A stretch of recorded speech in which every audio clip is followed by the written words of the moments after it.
Maintenant, nous avons donc, ça y est, nous avons au téléphone. Ah, comme je suis content, Ivana Gagic, vous êtes au téléphone?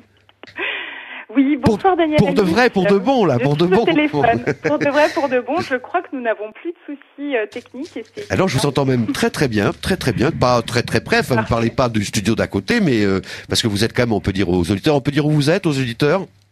Bien entendu, je vous téléphone depuis Belgrade, voilà. Où je peaufine en fait les derniers préparatifs de notre prochain chantier humanitaire qui concerne donc la classe de mer 2004. D'accord. Nous emmenons 40 petits chrétiens des enclaves du Kosovo-Metochi, donc à la mer.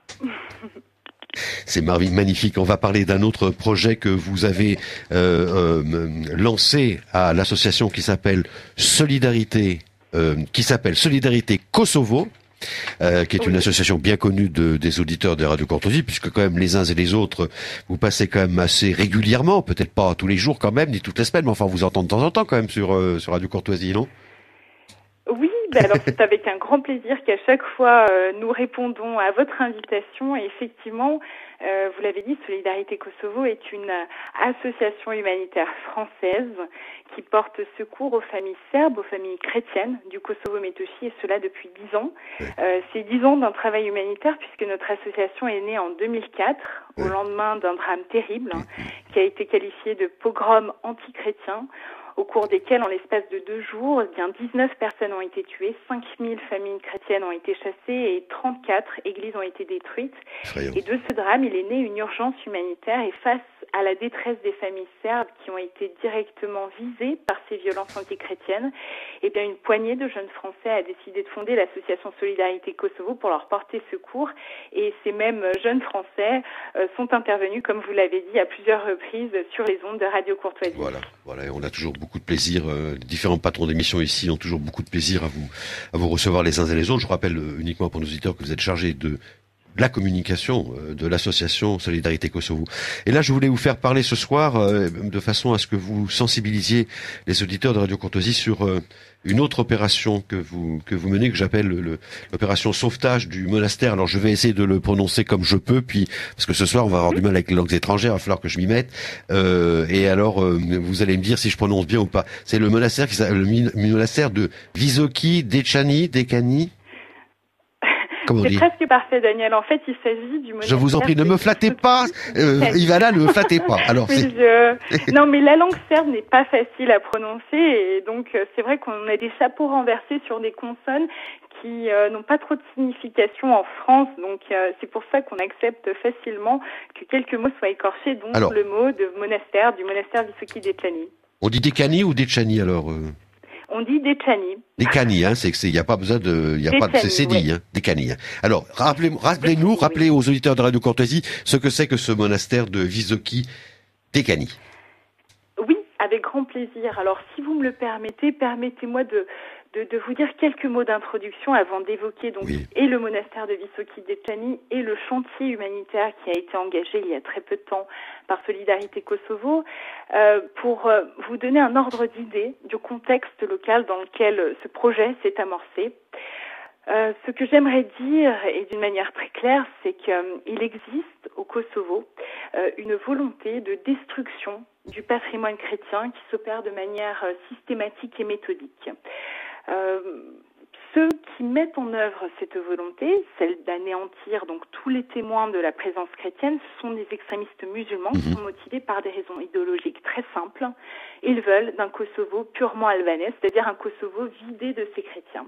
Rappelons que les chrétiens sont 120 000 au Kosovo et qu'ils sont pour la majorité d'entre eux parqués donc dans des enclaves, dans ces villages donc qui sont cernés de fils barbelés. Et depuis une dizaine d'années, eh bien ces extrémistes musulmans s'emploie à détruire ce patrimoine chrétien, comme je le disais, de manière systématique, et le bilan est assez éloquent. 150 sites chrétiens ont été détruits et endommagés au Kosovo. 150 églises et monastères appartenant au patrimoine chrétien européen ont été détruits en Europe sous le coup d'extrémistes ces 10 dernières années. Et pour en revenir donc à l'actualité de notre association, eh bien c'est au tour du monastère de Visoki Dekani d'être dans la ligne de mire de ces extrémistes. Alors, pour vous donner un ordre d'idée, peut-être vous dire que le monastère de Visoki-Dechani, c'est un monastère l'un des plus importants dans les Balkans, si ce n'est le plus beau. Il est d'ailleurs classé au patrimoine mondial de l'UNESCO. C'est un lieu saint, mais c'est aussi un lieu de refuge pour tous les chrétiens des environs qui viennent y trouver la paix et qui viennent y trouver aussi du réconfort. Et si ce monastère venait à être détruit, eh bien c'est tout un bassin de vie chrétien qui s'éteindrait, comme cela d'ailleurs avait été le cas lors des précédentes destructions d'églises au Kosovo. Et c'est à ce moment-là qu'on a compris qu'au Kosovo, le rayonnement de l'église, eh bien c'est ce qui faisait en sorte que les populations chrétiennes étaient maintenues sur place. Et c'est justement cet espoir de vie que les chrétiens du Kosovo, qui est symbolisé par le monastère de Visoki-Dechani, qui veut être détruit par certains extrémistes albanais.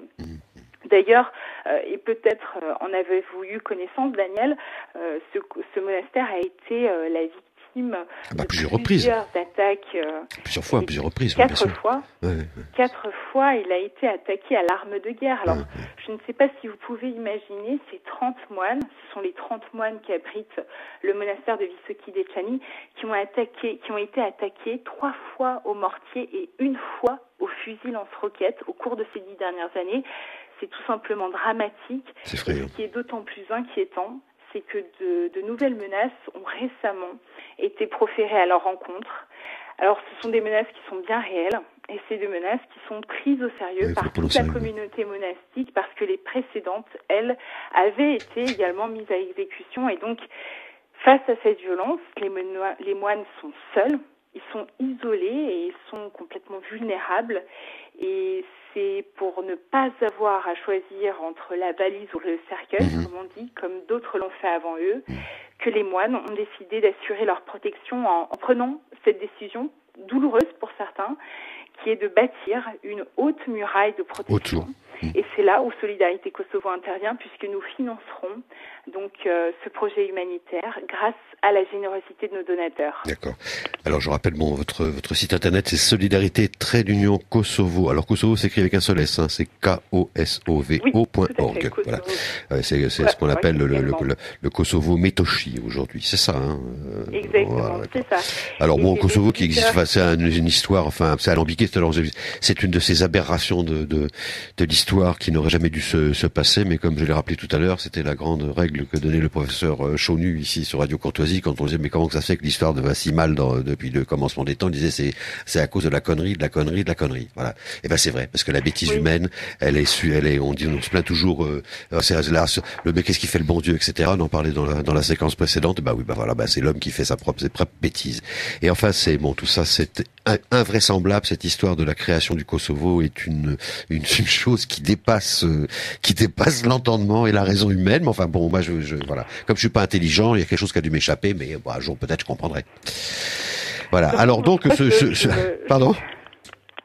Je disais, je partage votre avis, et c'est là toute la double peine en fait des chrétiens du Kosovo, c'est d'être persécutés sur la terre de leurs ancêtres, mais c'est celle aussi d'être complètement ignorés par la communauté internationale.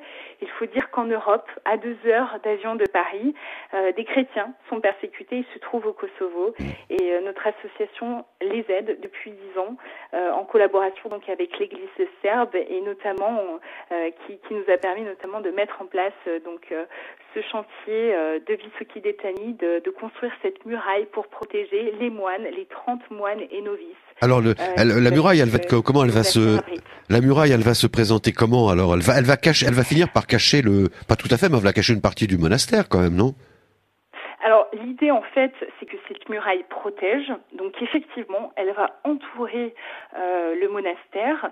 Elle sera haute de 3 mètres et elle aura une circonférence de 2,5 km. 2 km. Et nous allons faire en sorte qu'elle soit solide pour protéger les moines et le site du monastère de nouvelles attaques. Comme vous l'avez entendu, donc ces attaques qui sont perpétrées à l'arme de guerre ne laissent absolument aucune chance aux moines. Ah bah non, voilà. Pas protégés.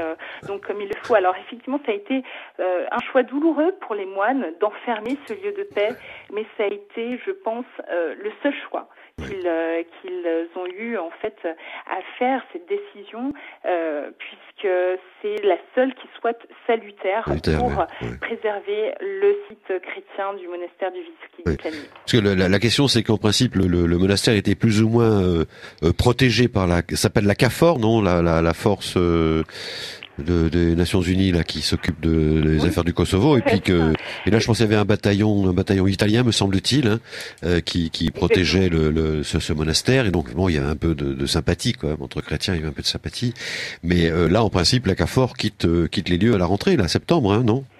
C'est ça, c'est le facteur en fait aggravant qui rend urgent du monastère du Vysocki de Plani, c'est cette annonce qui a été faite par l'OTAN de retirer ses troupes, et notamment celles qui se trouvent au monastère de Vysocki de Plani du Kosovo d'ici la fin de l'année. Donc là, on comprend que les moines seront livrés à eux-mêmes d'ici la fin de l'année, et c'est pour cela qu'il est aussi important d'aider le plus rapidement possible ces moines à ériger en fait cette seule muraille qui sera en fait leur seule protection. Non, la seule muraille possible serait une muraille humaine, c'est-à-dire d'avoir des villages autour des villages de chrétiens, mais c'est pas possible. Enfin, on peut pas. Donc il faut faire quelque chose. Et il y a une certaine urgence. Moi, je pense qu'à partir de septembre, ils vont avoir des problèmes. Quand vous dites que les moines vont être livrés eux-mêmes, ils vont d'abord être livrés aux islamistes, de ces bandits de l'UCK.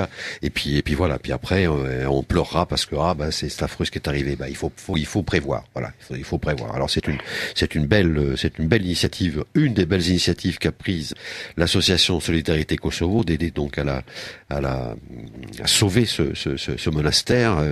Alors je vous invite à aller voir beaucoup de détails, de photos, de reportages sur ce monastère de Vysocki Dekani dans le Kosovo.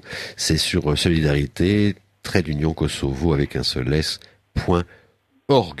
Ivana Gagic, ça a été une grande joie de vous avoir au téléphone ce soir, et puis toutes mes félicitations pour tout ce que vous faites, et notamment pour il faut que les petits-enfants chrétiens aussi aient un peu de vacances de temps en temps et se changent les idées, parce que ça doit pas être très facile à vivre, ce qu'ils vivent là-bas, donc c'est très bien de les emmener un petit peu à la mer, hein.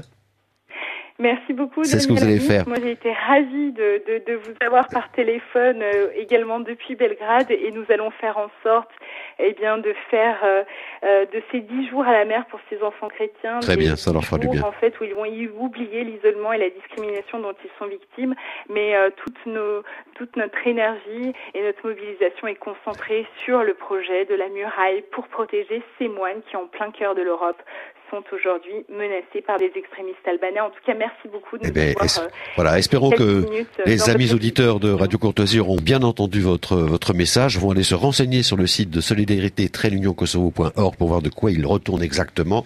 En tout cas, transmettez toute notre affection et l'assurance de nos prières à nos amis serbes là-bas que vous rencontrerez, et puis à vous, équipe de Solidarité Kosovo, toutes nos amitiés bien sûr, en attendant le plaisir de vous retrouver sur les ondes de Radio Courtoisie. À très bientôt, Ivana, et merci d'avoir été au téléphone. À très bientôt, Daniel Ami. Merci. Merci beaucoup.